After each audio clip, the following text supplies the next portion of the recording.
og kaloy sa tong langitong amahan manaak na tong tanan og welcome sa another day of Bible study dinhi sa programa tang The Sovereign Grace Hour. Kauban ining inyong higala Andres Jr. 30 minutos magahisgot magaton sab kita sa mga pulong sa Ginoo. Now natong pahibalo no nga karon nagyong buntaga paghimuon ang Thanksgiving service dinhi sa misyon no lugar nila ni Brother Yanyan Kalyamar dinhi napita sa Aliyusan sa Kawilihan Sovereign Grace Landmark Baptist Mission. Kining mao nga mission iya kining anak sa iglesia sa Sovereign Grace Landmark Baptist Church sa Kitubod, Libungan, North Cotabato nga diin ang gipahaluna sa Ginoong under shepherd si Pastor John Valentin. Kumusta mo tanan atong makiigsuonan dinhing dapita sa Don Mar no Don Marcelino, Brother Warlit plano ming moadto Kalbay karong October no October sa pitsa pastor 28 no October 28 o 29. Pero di mi mo agi dari Brad Warlit sa Don Marcelino nas Kaburan dito mi sa Glan mi agi anang panahon na. So kung makalusot mo kita-kita na lang dito no kay i-schedule na to ang pangaha sa Kaburan inig adto na mo sa kana ang Kalbay no ay ato na mo Kalbay karong pitsa 28 sa Oktubre.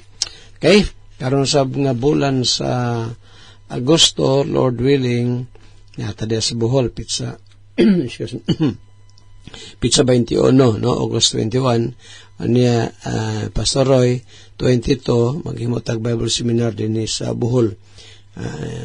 Itay makauna kag adto pastor karong bulan na sa Hunyo or di ba ka July no then atong pahibalo ni no sa atong makigsunan diri sa Bohol. Kumusta sa Narti family karong adlaw ang atong paghimuon nga Thanksgiving sa diri sa mission sa kanan ang lugar ni Brother Yanyan ng Kaliyusan. Punta ginumahimot ka mag-bless ato ning gipahibalo usab kay karong sunod semana alanganin tamo adto dinha sa Manuel Peralta ato ni pahibalodan ha kay narabay paghimuon ta dito nga ana bang religious night no tagatag higayon sa pagwali pero mo lagi na nga kalandslide manggod padong din ha no so doon ay mga warnings wala po tayo wisdom na nga bisag nga bunok ng ulan nga landslide na mo ato lang gihapon no so yapinos pagampo niya maigsoon niya itong mga dakong tang tinguha mga bisita diha pero og magpadayon niya kay namugoy kanang kuan ba storm forecast nga mabutay no ulan mo guning bulan sa Hunyo.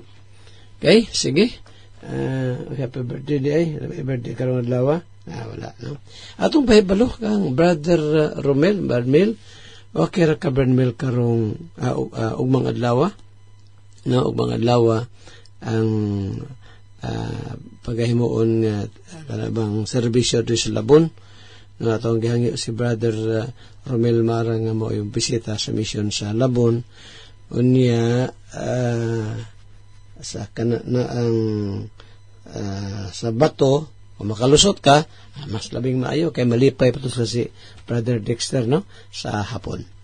Okay sige atong ipanugyan sa Ginoo ang tanang gibuhaton karong adlaw ato rin pahibalo sa makasapa po no diya sa sunod semana pitsa 12 sa ilan ni Pastor Ray Jaris himuon no dili sila dito sa Gubjin ang usa ka adlaw nga provincial fellowship sa mga duha ka mission o duha ka churches na Sovereign Grace Landmark Baptist Missions and Churches sa Davao Oriental June 12 ha Webis na sunod semana.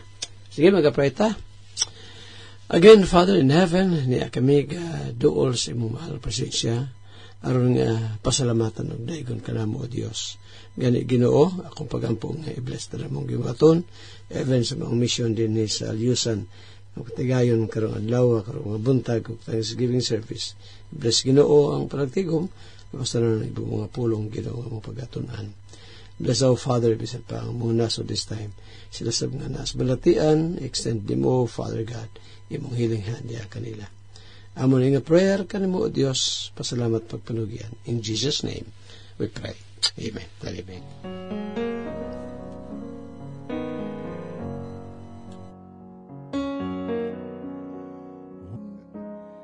We got a lot to be thankful for, don't we, brother?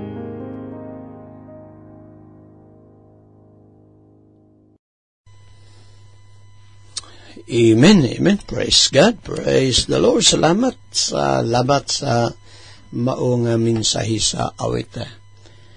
Sige, maisaon lang sa ato ang pagpamalandong meditation for today's text din is Proverbio 14 ta. Proverbio kapitulo 14 nya ato tong naisagutan tong verse 17, no? And he that is sown angry dealeth foolishly, and the man of wicked devices is hated. Manang di kita magunoon nagdautan ha. Kaya number 1 ang masuko, Ginoo. Ang secondary na lang ng tao. Number 1, yung masuko. Kung sa katao, maghimog daotan. Kaya di maguna nature sa Ginoo. As a holy God, balaan nga Dios, suko yun na siya sa mga buhat nga di maayo. Okay, na-verse na pa sa versikulo. Hisgot tag kanang kasuko sa Ginoo. Nadali sa Salmo, akong kutlong sa nikadali. Para ma-remind taning maong mga bersikulo, 5 sa Salmo.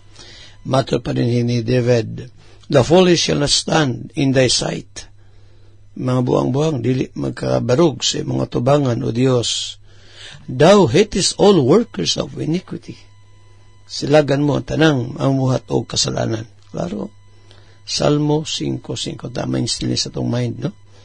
Kining mga bersikulo nga, suko ginagino sa mga nagabuhat o dili maayo. Thou hatest all workers of iniquity.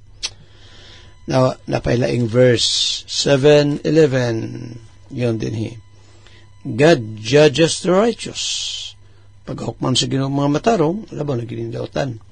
God judges the righteous, and God is angry with the wicked every day. Yung versikuluhan, no? O ang Diyos, suko sa mga mamuhat og dautan kada adlaw. Abi nato ka ng mga naghimog di mayo. Okay ra na, tulog-tulog lang ang Ginoo. Asa ka tulog higala. Suko yun ang Ginoo. God is angry with the wicked every day. Mabitaw na, no? Salamat sa Ginoo. Tungod siyang grasya, kita nakasatag kaluwasan na abtan siyang kaluoy, iyan na niyang gikuha, pinagi ni Kristo dito si babaw sa krus. Apan ang mga tao nga wala makasatag kaluwasan, gikan sa pagkahimugso, ngadtos katapusang gutlo silang kinabuhigala, tapukon to, tanan nilang kasalanan, sa ilang tanang pagkadautan o pagkasilutan sila sa Ginoo na dito sa linaw kalayo. Manang ikaw higalang naminaw ron, pamalandong ini, no?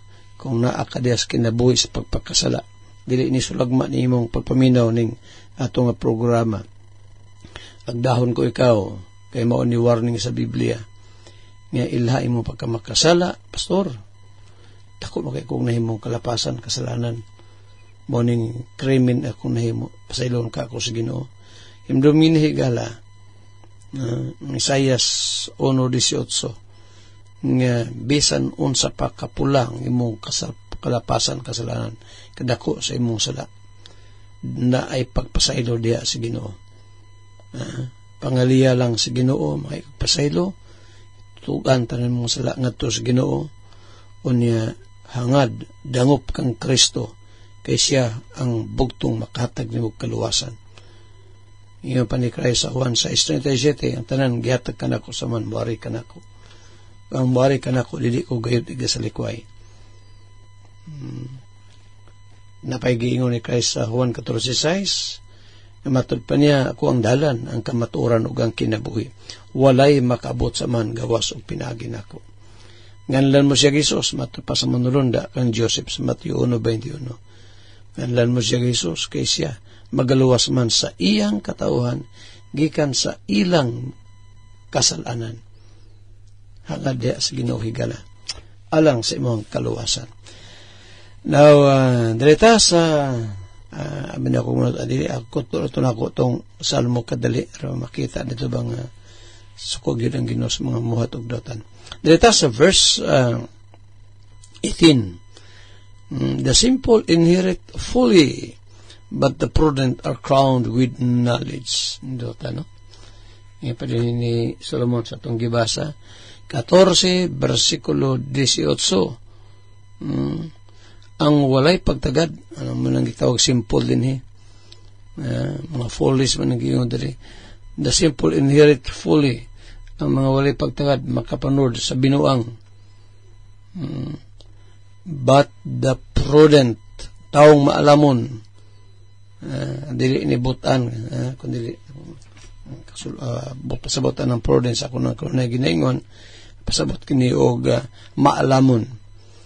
Kunya pakita ang kaalam sa tao sa pag-consider niya sa umaabot sa butang umaabot kung sa ibuhaton niya presently. Ibanggi tulo timbang ba kung himuon ako ni mo ni mahitabo. So mo na tawo nga prudent. Pero ang mga taong buang-buang tira pasagad lang. Bahala magkaunsa-unsa, bahala na. Walay bahala sa mga katawhan sa Ginoo. Dili na mahala. Sure gyud na. Mao na magsuon. Kung kita sa atong mga actuations, ato yung pamalandungan kanunay. May kaalam sa Ginoo nga sa atong ginahimo dunay wisdom, dunay kaalam. Ang walay pagtagad makapanood sa binuang, apan ang mga taong maalamon pagapurong-purongan sa kahibalo, crowned with knowledge. No? Sige, maison atong ipadayon ning atong naisugutan ining nangaging mga pipilanak ka mga buntag ni adlaw, no? Atong gisugutan gapon kung inyong nimluman atong nahibaluan nga si Ginoong Jesucristo diya sa iyang iglesia ang gitukod, no? Atong review for a while sa gitukod nga iglesia sa atong Ginoong Jesucristo. Nagtukod siya katawhan o iglesia gikan sa mga taong inandam ni Juan Bautista. No? Si John the Baptist mao ang taong responsable nga gaandam og katawhan alang sa Ginoo. Luke chapter 1:17 mao na ang usa sa mga roles ni John the Baptist to prepare a people for the Lord. So, giyon sa to pag-andam ni Juan Bautista ang katawhan. Una nagwali si John the Baptist o paghinulsol. Sultihan niya mga taong nga maghinulsol kamo sa iyong mga sala. Unya katong mga taong na naghinulsol, iyang gitudloan nga musalig kang Kristo. Buhat 19, versikulo 4-5. So, human nga mga tao na naghinulsol sa iyong mga sala, misalig ni Kristo nga manluluwas, pakiloy sa Ginoo, gibautismuhan niya. Mga baptized believers, iglesia na to, pastor? Wala pa. Pag-abot ni Kristo Jesus, human sa bautismo, itong ginunusugod siya siyang personal ministry. Mateo kapitulo 4, no? Gikan sa verse 11, hantod na sa verse 17. O sa verse 18 to 22, na nagpanawag na Ginoo mga tinunan ni Juan Bautista, og dito natukod iyang iglesia, ang church Ginoo. Asa dapit natukod, daplin sa baybayon sa Galilea, nasod sa Israel. So katong iglesia sa atong Ginoo, mga igsoon, independento sa usag-usa. Pinagi sa iglesia sa Jerusalem nga gitukod ni Christ tungod sa iglesia sa Jerusalem na mugna ang mga kasimbahanan. no?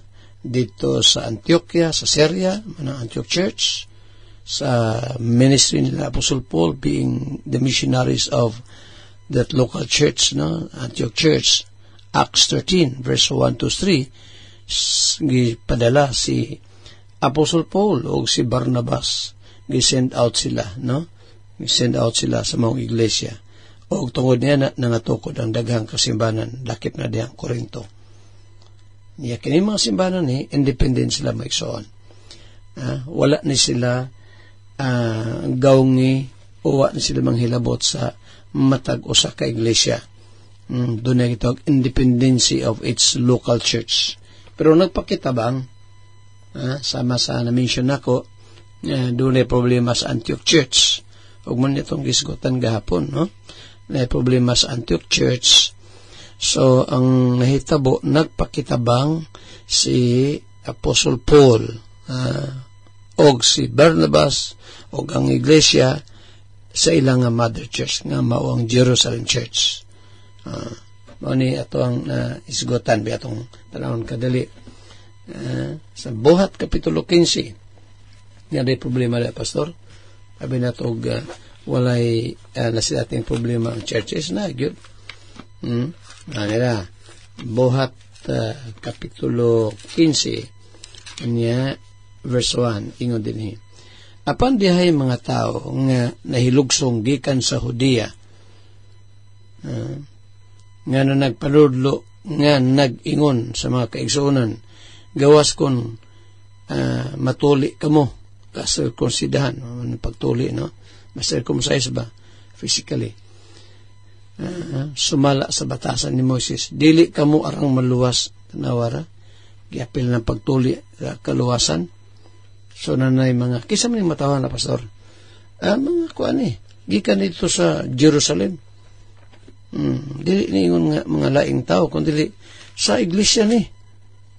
Nagday mga makasulod, Pastor, no? Nga mga palso, rather mga mini nga mga igsoon. Mabitan ng warning ni Apostle Paul sa Galacia, ay mga mini nga mga magsuon.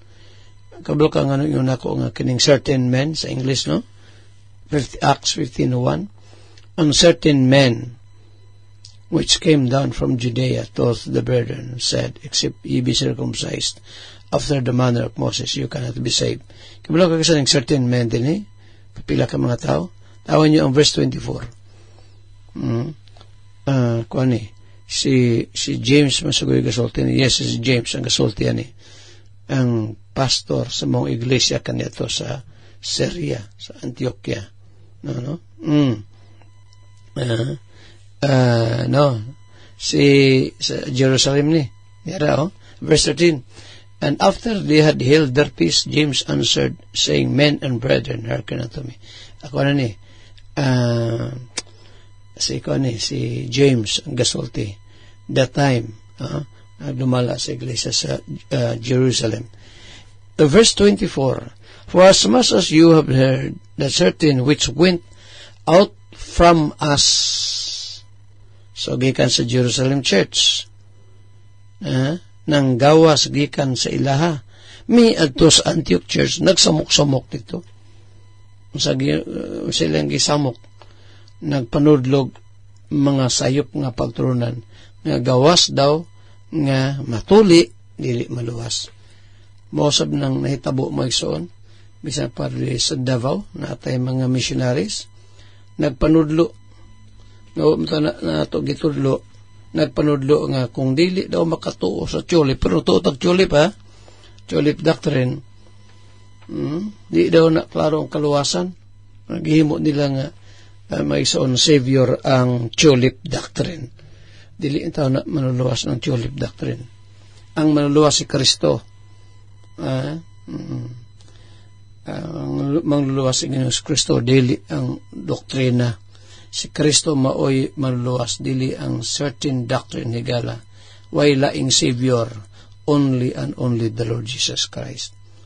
Nga ang tao, bisag dili mamembro sa iyang church, basta kay giborn again sa Ginoo, luwas gid na. Pero og samtang buhi pa pod, nganong di man pod magpamimbro. Kamong mga makasure na sa iyong salvation apan inyong bautismo. Tanawa daw gikan ba na sa usa sa mga iglesia sa Ginoo kay tingali unyag tawray katukod na ng inyong pundok na diha mo gikan sa inyong bautismo. Mahimo gyud na mahulog yun sa Marcos 7:7, no? So tanawa magsunod sa gibuhat sa iglesia, balik ta sa Acts 15. Sa gibuhat sa iglesia sa Antioquia, adto sila sa sa iglesia sa Jerusalem. Balikan sa ako in verse 24, Acts 15:24. For as much as we have heard that certain which went out from us have troubled you with words, subverting your souls, saying, you must be circumcised and keep the law, to whom we gave no such commandment. Magsuguan na. Matong hidangop si Paul, si Barnabas, o mga kaigsunan nga to sa Jerusalem Church. Mo ning gisulti karon ni James.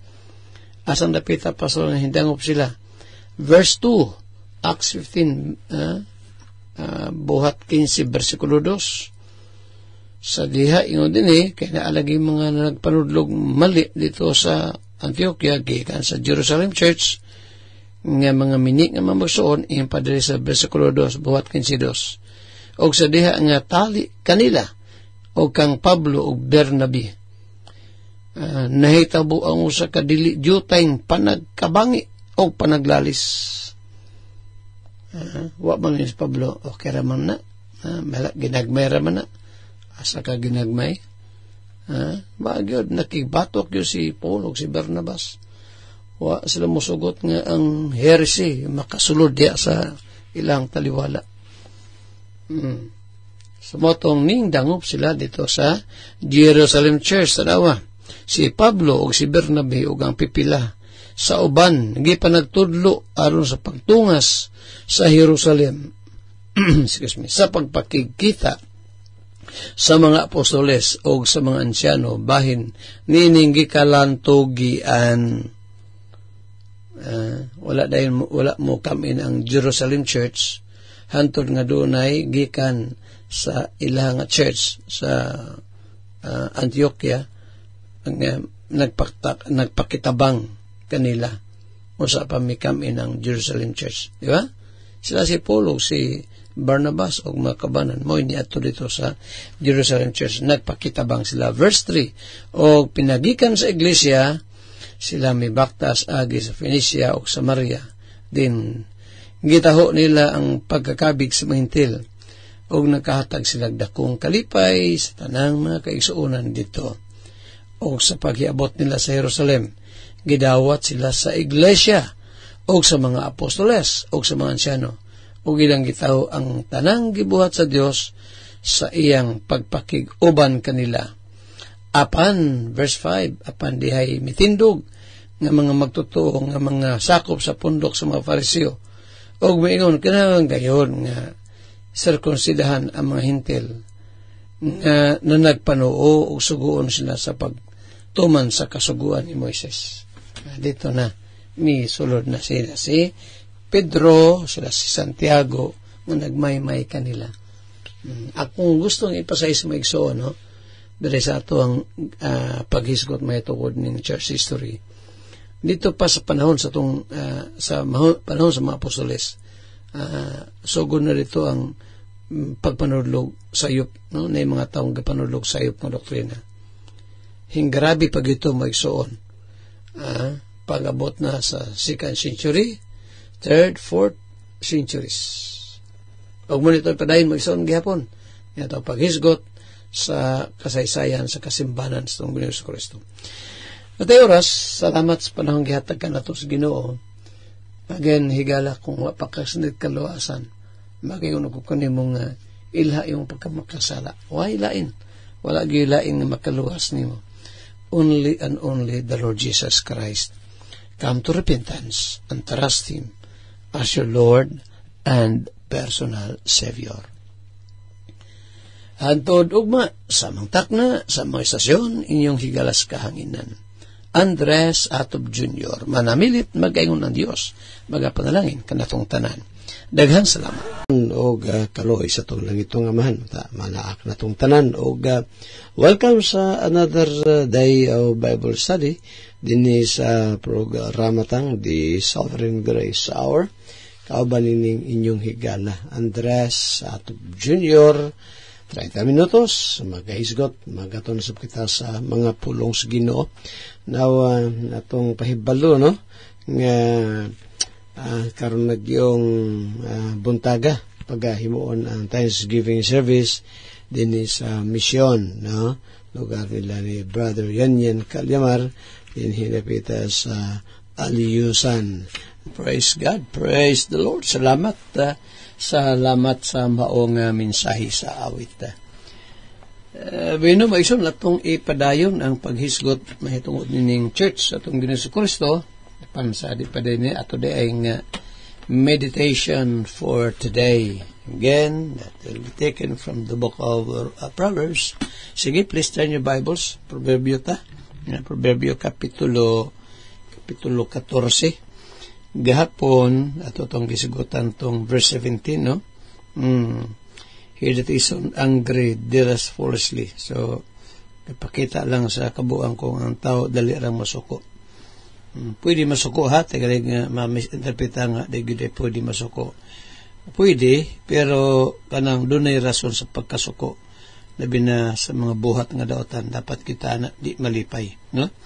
Mga kinumidya higalang binuang o binastos, dapat kita na mukatawa. Kaya apil tang makasala tayo yan na pastor. Siyempre, mukatawa ka sa mga binuang o mga binastos nga butang. Dili good ha. Reminder lang na kanatong tanan. He that is angry, verse 17 again, Proverbs 14:17. He that is angry would deal foolishly. Matadiha, no? Sa verse there's a second phrase animation gaingon, and a man of wicked devices is hated.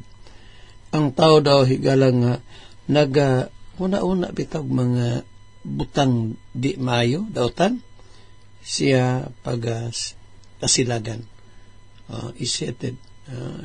Of course, no, may so number 1 masuko ang Ginoo gyud na kung giingon ba nga bisan sa atong imagination may so mahimo di gyud magunahon nagdautan kaya number 1 masuko niya ang Ginoo gyud.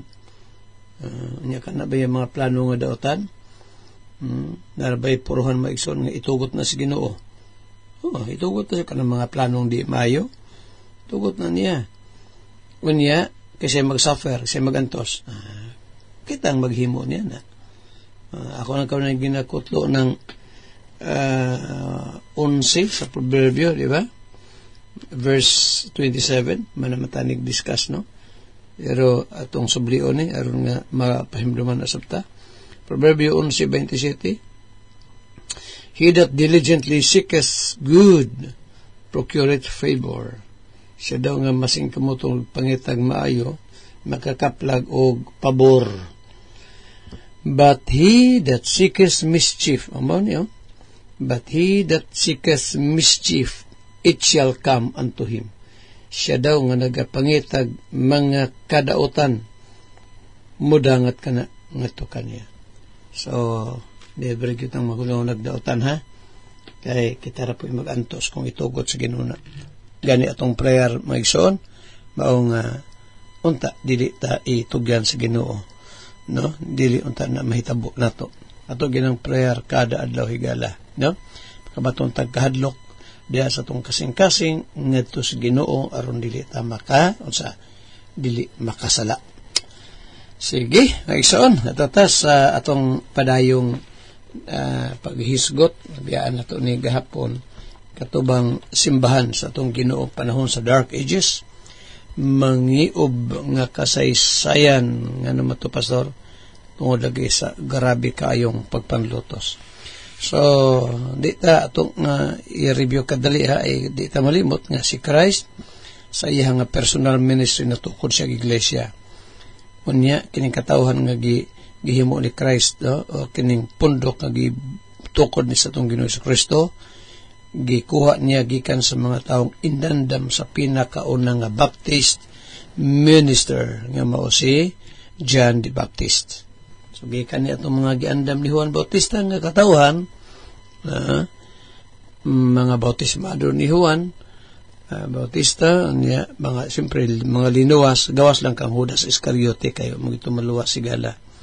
So gikan niya to nagtuko ng Ginoong Iglesia niya nagdaghan kini nga diin ang usa ka iglesia motong gumikan sa another church. So nanganak mo na pamaagi sa Ginoo mo igsoon. Natukod ang iglesia sa Antioquia gumikan sa iglesia sa Jerusalem. Yeah? Sa may verse na to na pastor. Ang iglesia sa Antioquia sa Syria wala itong butog higala. Doon ay mga tinunan gikan sa Jerusalem Church nung nagakatiblaag kabot sa Syria, nagwali sila. Doon ay pangkabig ang Ginoo. Basa na ito na sa Acts chapter 11 verse 19. Ito masama sa nikadali. Kaya part ni sa ito ang lesson aron ma-instill ni sa itong mind nga ang simbahan di ay sa Ginoo dili day nga kuan mo buto ora giya nga walay ga start ang Jerusalem Church bisugdan sa tong Ginoo, pero the rest of the churches sa tong Ginoo maigsoon na ginay mother church sama sa iglesia sa Antioquia nga atong gimension na tawan niyo Acts chapter 11 unya din sa verse 19 nga matod pa din verse 19. Now they which were scattered abroad upon the persecution that arose about Stephen traveled as far as Phoenicia, Cyprus, and Antioch, preaching the word to none but unto the Jews only. Katong gipaglotos ni Saulo, ni Pablo ba? So pa siya makabig atong panahon na gilotos ni Saulo. Katibulaag sila. Ang ba nakabot sa nagkalindang dapit, samtang ba naabot ito sa Antioch sa Syria. So nagwali sila sa pulong sino, primero ilang gipili itong mga Hudyo lang. No? Kaya mo ito'y tugon baya agad sa itong Ginoo nga iwali lang pulong. Pero kaya dito naman sila gawa sa Israel, sa Syria, so naay naman naminaw. Gawas mga isoon, no? Sa mga Hudyo, na verse 20. And some of them were men of Cyprus, Cyrene, which when they were come to Antioch spake unto the Grecians, na mga hintil nga giwalihan nila, nga nagwali mahitol kang Ginoo sa Kristo. 21. And the hand of the Lord was with them. Giubanan sila sa Ginoo, silang pangwali, and a great number believe and turn unto the Lord. Daghang kayong ipangkabig ang Ginoo. Nya na church din to? Wala pa. Pagkadungog di ini sa iglesia sa Jerusalem, ipadala nila si Barnabas. Verse 22. Then tidings of these things came unto the ears of the church which was in Jerusalem, and they sent forth Barnabas that he should go as far as Antioch. Ipadala si Barnabas. Ano mo ito, pastor? Gikan sa Jerusalem Church, ipadala si Barnabas. Tagag authority. Noon sa aron ka itong mga nahimo mga magtotoo, bautismuhan, baptize sila. Asa na itong basa? Then he sa verse 23, who when he came and had seen the grace of God was glad, so to them all that with the purpose of heart they should equip unto the Lord. 4:24, he was a good man, siya kamayong tao, puno sa Espiritu Santo o sa pagtuo. Verse 24, and much people was added unto the Lord. O daghan sa katawan ang nahidugang nga ito sa Ginoo. Kining pulong added nga ito sa Ginoo. Kaya gipangkabig naman sa verse 22. Nganong na ang may word nga added. Ato sa Acts chapter 2 may iso, di ba makita ni mo diri? Kung sabot pasabot ana. Tingnan pa rin sa buhat 2:41 samtang si Pedro o the rest of the apostles o ang Jerusalem Church sa Day of Pentecost na nagwalisab. na ay mga Hudiyong nasakitan sa ilang kasing-kasing o nag-ingon sila kang Pedro sa mga apostoles o sa may imong paggabuhaton. Men and brethren, what shall we do? So may imong himuon kay being convicted by the work of the Holy Spirit in their hearts. Manilang pangutan na, what shall we do?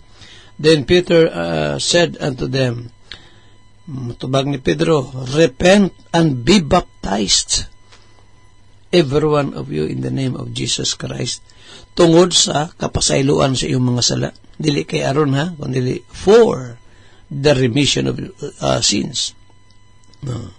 Resulta, then they that gladly receive, verse 41, sila nga midawat sa mensahe sa mga apostoles, were baptized. Gibautismuhan sila. So, after salvation, follows baptism. Mamuhi na dapat. Dili kay mag-una ang bautismo aron maluwas. Luwas daan. Sa dihang nga luwas, o sigod din sila gibautismuhan. Were baptized. And the same day, there were added unto them about 3,000 souls. Gidugang, kuman sa bautismo, gidugang ngatos church sa Jerusalem, ang dulan 3,000 o mga 3,000 kakatawhan nga nangaluas. Bausab ni diri sa buhat 11. Pagkato dito ni Barnabas, much people was added unto the Lord. Acts 11:24. Resulta, 26. And when he had found, kaplagan ni Barnabas is Saulo, gidala niya nga to sa Antioquia. O nagpabilihan sila dito sa katuig, they assembled together themselves with the church and taught much people. Anong nahimo naman itong iglesia sa Antioquia? Nga at first wala pa matoy church. Kana tungod kay dunay gipangkabig ang Ginoo, human nga nangakabig ng aluwas, gitagag authority si Barnabas, bautismuhan ang mga tao dito, resulta na establisar ang bulhaton sa Antioch of Syria, nga nahimong iglesia kini literon, nahimong church. So kaysa mother church sa iglesia sa Antioch, Jerusalem Church. Ang imuhay galang ipasakupan kaysa mother church na. Kung wala na mother church, dili na iya ni Kristo. Kunya, malakbitan na po nato balik tong mga different founders Okay, so maigsoon, reminder lang ni sa to taas-taas pong reminder, no? Si Kristo nagtukod og iglesia gikan sa katawhan nga inandam ni Juan Bautista. Kunya kini nga mga church maigsoon, no? Dinhi sa Trail of Blood ni Dr. Jim Carroll, page 8, yung dinhi, this organization or church itong gitukod ni Christ, according to the scriptures and according to the practice of the apostles and early churches, was given two kinds of officers, and only two, duha lang ka mga opisyalis, apostles or other pastors and deacons, mga pastor, no? Pastors and deacons mo na gibutang sa Ginoo diha sa iyang kaiglesiyahan. Ang pastor maison gitawag ni usahay og bishop. Okay? The pastor was called bishop. Both pastor and deacons to be selected by the church and to be servants of the church. So ang magpili sa mahimong pastor o mahimong mga diakono ang iglesia. Walay mission board, walay organized association nga magbuot nga ipastor ang maong tao or mo'y magpilig mga diakono. No, ang church gyud mo igsoon nga diin dunay mother church ug ang mother church doon na po ni mother church ug ang may mother church manong balik ka dito sa panahon sa itong Ginoo, kasimbanan ni Christ nga doon ay kutay sa kaysaysayan nga way pagkabugto. So unya katong mga mapiling pastor o mga diakono mahimo silang mga servants of the church, no? Selected by the church and to be servants of the church. Dili hawd, dili magbuot-buot, pero dili po sugo-sugoon ra. Pastor, ikaw sa silig din ha, dili po na mao ha. Another source na maigsoon sa kasimbahan sa Iglesia Cristo, sumapan ni sa maong booklet ha. The churches in their government and discipline to be entirely separate and independent of each other. Jerusalem church to have no authority over Antioch, nor Antioch over Ephesus, nor Ephesus over Corinth, and so forth. And their government to be congregational, democratic, a government of the people, by the people, and for the people. Muna, ha?